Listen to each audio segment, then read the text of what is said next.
రామేశ్వరంలో రామనాథ స్వామిని దర్శించుకున్న తర్వాత ప్రతి ఒక్కరూ విజిట్ చేసే ప్లేసే ఈ ధనుష్కోడి. ఈ ప్లేస్ నుండే శ్రీరాముడు లంకకు సముద్రం పైన రామసేతు నిర్మించాడు. అలాగే ఇక్కడ రెండు సముద్రాల సంగమం జరుగుతుంది. రామసేతుతో పాటు ఈ రూట్ లో మనం చూడవలసిన ప్లేసెస్ అన్నింటినీ ఈ వీడియోలో డీటెయిల్ గా చూద్దాం. రామేశ్వరం నుండి ధనుష్కోడి రూట్ లో 10 కిలోమీటర్స్ వచ్చాక first Kodandarama temple sign board కనిపిస్తుంది. ఆ బోర్డు దాటగానే లెఫ్ట్ కి ఒక రోడ్ వస్తుంది. ఈ రోడ్ లో వెళ్తే మనం కోదండరామ టెంపుల్ చేరుకుంటాం. అక్కడ కనిపించేదే ఆ టెంపుల్. మనకు ఎలాంటి కన్ఫ్యూజన్ లేకుండా ప్రతి చోట సైన్ బోర్డ్స్ ఉంటాయి. రెండు వైపులా వాటర్, మధ్యలో రోడ్డు. వ్యూ అయితే చాలా బాగుంటుంది. ఇవి డైరెక్ట్ సముద్రం వాటర్ కాదు, ఇవన్నీ బ్యాక్ వాటర్. అందుకే ఇక్కడ ఎలాంటి అలలు ఉండవు. రోడ్ కంటే జస్ట్ 2 feet డౌన్ లోనే వాటర్ ఉంటాయి. చూడ్డానికైతే కొంచెం భయంగానే ఉంటుంది. పార్కింగ్ పక్కనే ఇలా జనం అంతా వెళ్తున్నారు. అక్కడ ఏముందో ఒకసారి చూద్దామని నేను కూడా టెంపుల్ కంటే ముందు అక్కడికి వెళ్ళాను. ఇక్కడ కొంతమంది రామసేతుని నిర్మించడానికి యూజ్ చేసిన స్టోన్స్ లాంటిది ఒకటి తెచ్చి ఇలా భక్తుల తలపైన ఉంచి జై శ్రీరామ్ అని చెప్పమంటున్నారు. ఇలా ఈ స్టోన్ ని తలపైన పెట్టుకోవాలి అంటే మనం 20 రూపీస్ పే చేయాల్సి ఉంటుంది. ఇది ఎగ్జాక్ట్ గా రామసేతుకు యూజ్ చేసిన స్టోన్ అయితే కాదు, ఇది సిమిలర్ టైప్ స్టోన్. ఇలాంటి స్టోన్స్ కొంతమంది జాలరి వాళ్ళకి ఇక్కడ దొరుకుతుంటాయి. వాటిని తెచ్చి ఇలా బిజినెస్ చేస్తుంటారు. అలాగే ఇక్కడ ఒక శివలింగాన్ని, నందిని కూడా ఏర్పాటు చేశారు. ఇలా కొంతమంది గ్యాదర్ అయ్యాక ఆ స్టోన్ వాటర్ లో మునగదని ప్రూవ్ చేయడానికి ఇక్కడ ఉన్న తొట్టిలో వేస్తారు. మనం దాన్ని నీటిలో ముంచడానికి ట్రై చేయొచ్చు.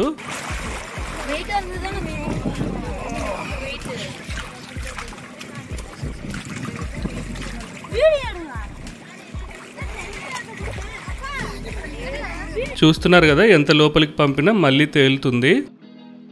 యూజువల్ గా అంత పెద్ద స్టోన్ 5 to 10 kgs ఉంటుంది, కానీ ఇది మాత్రం జస్ట్ 2 to 3 kgs మాత్రమే ఉంది. ఈ స్టోన్ రెగ్యులర్ స్టోన్స్ లాగా కాకుండా కొంచెం హోల్స్ లాగా ఉందన్నమాట, అందుకే ఇది తేలుతుంది. తర్వాత సేమ్ ప్రాసెస్ కంటిన్యూ అవుతూ ఉంటుంది. చాలా తక్కువ ప్లేసెస్ లో ఈ స్టోన్స్ కనిపిస్తుంటాయి. సో ఇంట్రెస్ట్ ఉన్న వాళ్ళు ట్రై చేయొచ్చు. ఇక టెంపుల్ కి వెళ్దాం. ఈ కోదండరామ ఆలయాన్ని విభీషణ ఆలయం అని కూడా పిలుస్తారు. రావణాసునితో యుద్ధం గెలిచిన తర్వాత రాముడు ఇక్కడే విభీషణునికి పట్టాభిషేకం జరిపించాడంట. విభీషణుడు రావణాసుడి తమ్ముడు. తను ఈ యుద్ధంలో రాముడికి సపోర్ట్ చేశాడు. అందుకే రావణాసుని మరణాంతరం విభీషణునికి ఆ రాజ్యాన్ని అప్పగించాడు. ఈ టెంపుల్ లోపల ఈ ప్లేస్ స్థల పురాణానికి సంబంధించిన కొన్ని ఫొటోస్ ని చూడొచ్చు. అలాగే శ్రీరాముని పాదాలను దర్శించుకోవచ్చు. ఇక్కడి నుండి రామనాథ స్వామి టెంపుల్ కనిపిస్తుంది. బైనాకులర్స్ లో చూడడానికి 20 రూపీస్ ఛార్జ్ చేస్తున్నారు. నేనైతే డైరెక్ట్ గా ట్రై చేశాను, ఒకసారి చూడండి. 1964లో ఇక్కడ వచ్చిన సునామీ ఎఫెక్ట్ కి ఈ చుట్టుపక్కల ఉన్న ప్లేసెస్ అన్ని డ్యామేజ్ అయ్యాయంట, కానీ ఈ టెంపుల్ కి మాత్రం ఎలాంటి డ్యామేజ్ జరగలేదు. ఈ టెంపుల్ నుండి మరో 10 కిలోమీటర్స్ వెళ్తే ధనుష్కోడి టౌన్ వస్తుంది. ఈ టౌన్ లో మనం చూడవలసిన ప్లేసెస్ ఇవే. రోడ్ కి ఒక సైడ్ ఓల్డ్ రైల్వే స్టేషన్ ఉంటుంది, మరో సైడ్ చర్చ్ ఉంటుంది. ఇది రైల్వే స్టేషన్. జస్ట్ ఈ వాల్స్ మాత్రమే మిగిలాయి. ఇది స్టేషన్ లోపలికి ఎంటర్ అయ్యే ఆర్చ్. అలాగే ఇది రైల్వే ట్రాక్ కి సంబంధించిన బేస్. ప్రస్తుతం అయితే ఈ స్టేషన్ కి సంబంధించి ఇవి మాత్రమే మిగిలాయి. ఇక్కడైతే రామసేతు గురించి బేసిక్ ఇన్ఫర్మేషన్ మనం చూడొచ్చు. చాలా మంచి ఇన్ఫర్మేషన్ ఇక్కడ ఉంచారు. అలాగే 1964లో సునామీ వచ్చినప్పటివి కొన్ని ఫొటోస్.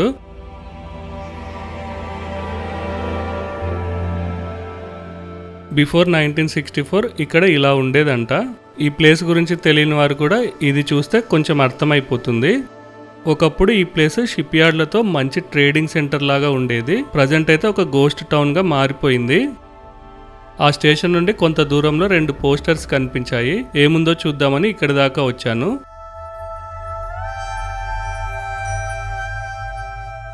ఇక్కడైతే ఏమీ లేదు, లోకల్ వాళ్ళు ప్రమోట్ చేసుకుంటున్నారు అంతే. కొన్ని కన్స్ట్రక్షన్స్ అలాగే 2 చిన్న టెంపుల్స్ ఉన్నాయి. మీరైతే ఇక్కడి దాకా రావాల్సిన అవసరం లేదు.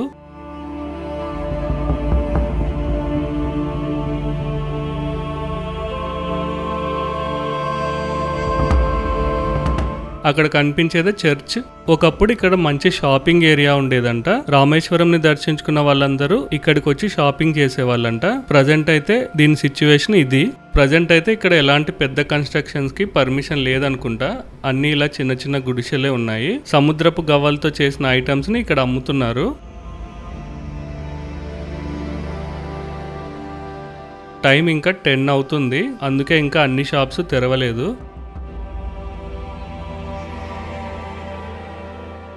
ఇది చర్చ్ ఫ్రంట్ వ్యూ. చిన్న చర్చ్ అని చెప్పాలి. లోపలి సైడ్ అయితే ప్లాస్టిక్ మొత్తం పోయి ఇలా స్టోన్స్ కనిపిస్తున్నాయి. ఇక్కడ వచ్చిన సునామీ ఎఫెక్ట్ కి మొత్తం టౌన్ 30 minutes లో ఇలా మారిపోయిందంట. అప్పటి నుండి ఇక్కడ నివాసం ఉండటానికి పర్మిషన్ లేదు. కొంతమంది జాలరి వాళ్ళు మాత్రమే చిన్న చిన్న గుడిసెలు వేసుకొని ఇక్కడ ఉంటున్నారు. ఇది చర్చ్ ప్లాట్ఫామ్, క్యాండిల్స్ వెలిగించే ప్లేస్ అనుకుంటా. ప్రజెంట్ అయితే ఇది మాత్రమే మిగిలింది. అప్పుడు వచ్చిన సునామీ ఎఫెక్ట్ కి దాదాపు 1800 మంది మరణించారంట. వారితో పాటు అదే టైంలో ఇక్కడికి వచ్చిన ట్రైన్ చిక్కుకుపోవటం వల్ల అందులోని 150 మంది కూడా చనిపోయారంట. ఇంకా కొన్ని ప్లేసెస్ ఉన్నాయని లోపలికి వచ్చాను. అక్కడ ఒక కన్స్ట్రక్షన్ ఉంది. అది మెడికల్ కాలేజా లేక స్కూలో తెలీదు. అక్కడి దాకా అయితే ఎవరు వెళ్ళటం లేదు. నాకు కూడా అంత దూరం వెళ్లే ఓపిక లేక ఇక్కడ నుండే వీడియో తీశాను. టైం 10 అవుతున్నా కానీ ఎండ మాత్రం చాలా ఎక్కువగానే ఉంది. ఇక్కడ హైలైట్ అంటే ఈ బీచ్ వ్యూ చాలా అంటే చాలా బ్యూటిఫుల్ గా ఉంటుంది. ఎవరికైనా డైరెక్ట్ గా ఈ వీడియో చూపిస్తే వేరే కంట్రీలోని బీచ్ అనే అనుకుంటారు, అంత బాగుంటుంది. గోవాలో బీచెస్ కూడా ఇంత కలర్ఫుల్ గా ఉండవు. కానీ ఇక్కడ ఆల్రెడీ ఒక ట్రాజడీ జరిగింది కనుక ఇక్కడ టూరిజం డెవలప్ చేయడానికి ఛాన్స్ లేదు. మరోవైపు కూడా కొన్ని కన్స్ట్రక్షన్స్ ఉన్నాయి. అది టెంపుల్, కొంచెం గోపురం మాత్రమే మిగిలింది. ఇటు సైడ్ అయితే జస్ట్ ఈ కొన్ని గుడిసెలు మాత్రమే ఉన్నాయి. మళ్ళీ రిటర్న్ అయ్యేటప్పుడు ఇక్కడ 2 తొట్లు కనిపించాయి. ఇక్కడ డ్రింకింగ్ వాటర్ అని రాశారు. బీచ్ లో డ్రింకింగ్ వాటర్ ఎలా పడ్డాయని చూద్దామని వెళ్ళాను. కానీ ఇక్కడ వారిని అడిగితే ఇవి డ్రింకింగ్ వాటర్ కాదు అని చెప్పారు. ఇది ఇందాక మనం చూసిన టెంపుల్, జస్ట్ ఆ కొంచెం గోపురం మాత్రమే మిగిలింది. ప్రజెంట్ అయితే ఈ రోడ్డు పక్కనే ఒక కొత్త టెంపుల్ కడుతున్నారు. ఇది కూడా ఓల్డ్ టెంపుల్ అనుకుంటా. చాలా వరకు టెంపుల్ ని ఇసుక కవర్ చేసేసింది. అలాగే ఇక్కడ రోడ్డు పైన చాలా హోటల్స్ ఉంటాయి. ఫ్రెష్ గా పట్టిన చేపలను వీళ్ళు వండిస్తారంట. ఆల్రెడీ టెంపుల్ కి వెళ్లి వచ్చిన వాళ్ళు ఇక్కడ లంచ్ చేస్తుంటారు. లంచ్ టైం కి అయితే ఇక్కడ ఫుల్ రష్ ఉంటుంది. రోడ్డుకి మరోవైపు లైట్ హౌస్ ఉంటుంది. దీనికి ఎంట్రీ టికెట్ వచ్చేసి 10 రూపీస్. నేను వెళ్ళిన టైంలో ఏదో రిపేర్ వర్క్ జరుగుతుందనేసి క్లోజ్ చేశారు. మీరు వెళ్ళినప్పుడు ఓపెన్ ఉంటే తప్పకుండా వెళ్ళి ఆ వ్యూని ఎంజాయ్ చేయండి. ఇక్కడి నుండి మరో 5 kilometers వెళ్తే రామసేతు పాయింట్ చేరుకుంటాము. అక్కడికి వెళ్లే దారిలో విజువల్ చాలా బాగుంటాయి. కానీ ఆపోజిట్ లైటింగ్ వల్ల వీడియోలో సరిగా కనిపించటం లేదు. మధ్య మధ్యలో ఫ్రెష్ గా పట్టిన చేపలను అమ్ముతుంటారు. వాటిని కొనుక్కోవటానికే కొంతమంది ఇక్కడ ఆగారు. అలాగే ఈ రోడ్లో చాలా తమిళ్ మూవీ షూటింగ్స్ కూడా జరిగాయి. ఈ రోడ్ కి లెఫ్ట్ సైడ్ ఉన్నది బే ఆఫ్ బెంగాల్. అలాగే రైట్ సైడ్ లో ఇండియన్ ఓషన్ ఉంటుంది. విండ్ డైరెక్షన్ బట్టి కొన్నిసార్లు బే ఆఫ్ బెంగాల్ లో ఎక్కువ వేవ్స్ ఉంటాయి, కొన్నిసార్లు ఇండియన్ ఓషన్ లో ఎక్కువ వేవ్స్ ఉంటాయి. ఈ రోజు అయితే బే ఆఫ్ బెంగాల్ లో వేవ్స్ ఎక్కువ ఉన్నాయి. ఇటు సైడ్ అయితే ఈ కొంచెం మాత్రమే ల్యాండ్ ఉంటుంది. చూస్తున్నారు కదా వేవ్స్ ఎలా ఉన్నాయో, చాలా డేంజరస్ గా ఉన్నాయి. ఇలా ఉన్నప్పుడు చాలా కేర్ఫుల్ గా ఉండండి. ఇక్కడైతే ఎక్కువ సెక్యూరిటీ కూడా ఉండదు, సో మనమే జాగ్రత్తగా ఉండాలి. మనం రామసేతు పాయింట్ రీచ్ అయ్యాము. చూస్తున్నారు కదా ఆల్రెడీ చాలా వెహికల్స్ ఉన్నాయి. టైం గడిచే కొద్దీ క్రౌడ్ పెరుగుతూ ఉంటుంది. మన వెహికల్స్ అక్కడ పార్క్ చేయాలి. ఇది వరకు అయితే లోపల దాకా వెహికల్స్ వెళ్ళేవి. ప్రజెంట్ అయితే ఇక్కడ ఒక చిన్న చెక్ పోస్ట్ పెట్టి ఇక్కడే ఆపేస్తున్నారు.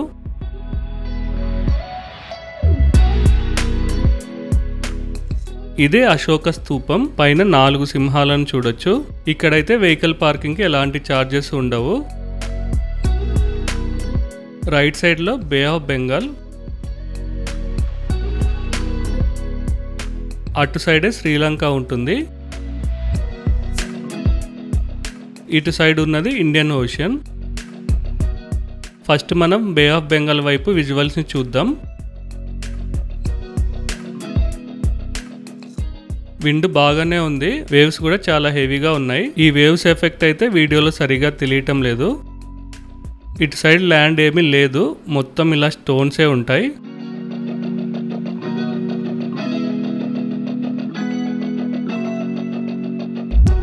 ఇటు సైడ్ చూస్తే మీకు కొంచెం అర్థం అవుతుంది వేవ్స్ ఎంత స్పీడ్గా వస్తున్నాయో.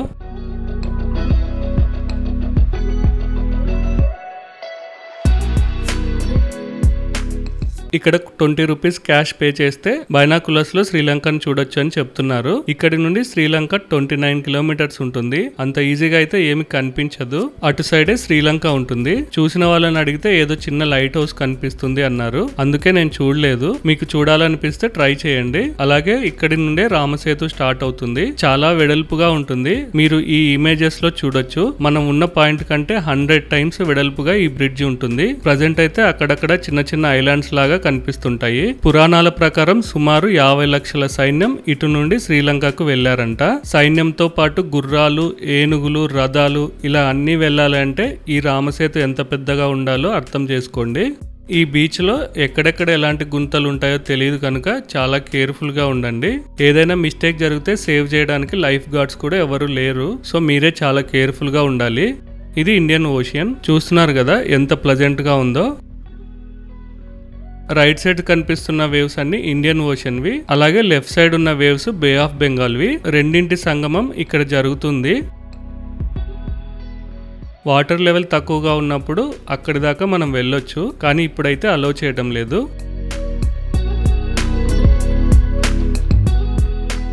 వీడియోలో ఎలా కనిపిస్తుందో కానీ లైవ్ లో మాత్రం ఇటు సైడ్ వ్యూ చాలా అద్భుతంగా ఉంటుంది. ఈ వ్యూ మాత్రం ఈ ప్లేస్ కి హైలైట్ అని చెప్పాలి. ఫొటోస్ కోసమే అన్నట్టుగా ఇక్కడ ఒక చిన్న బోట్ కూడా పెట్టారు. లైట్ గా కలర్ కరెక్షన్ చేస్తే నేను తీసిన ఫొటోస్ ఇలా వచ్చాయి. ప్రజెంట్ ఇటు సైడ్ ఎలాంటి వేవ్స్ లేకుండా చాలా కామ్ గా ఉంది. కానీ విండ్ డైరెక్షన్ చేంజ్ అయితే ఇటు సైడ్ కూడా వేవ్స్ బాగా వస్తాయి.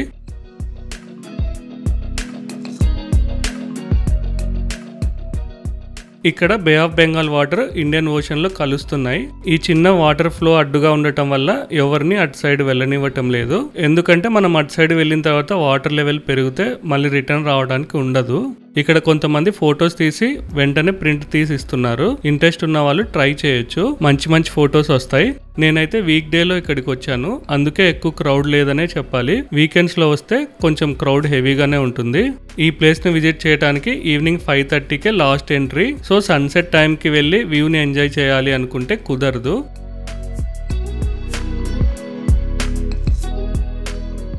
రామేశ్వరంలో చూడవలసిన ప్లేసెస్ అన్నింటినీ నేను విజిట్ చేశాను. వాటి గురించి డీటెయిల్ గా నెక్స్ట్ వీడియోలో పోస్ట్ చేస్తాను. మిస్ అవ్వకుండా చూడండి.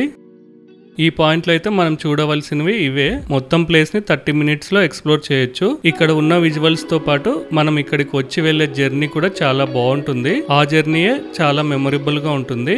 అలాగే వీడియోని లైక్ చేయడం మర్చిపోకండి. ఈ ప్లేస్ గురించి ఏదైనా డౌట్ ఉంటే కామెంట్ చేయండి. తప్పకుండా రిప్లై ఇస్తాను. Thank you.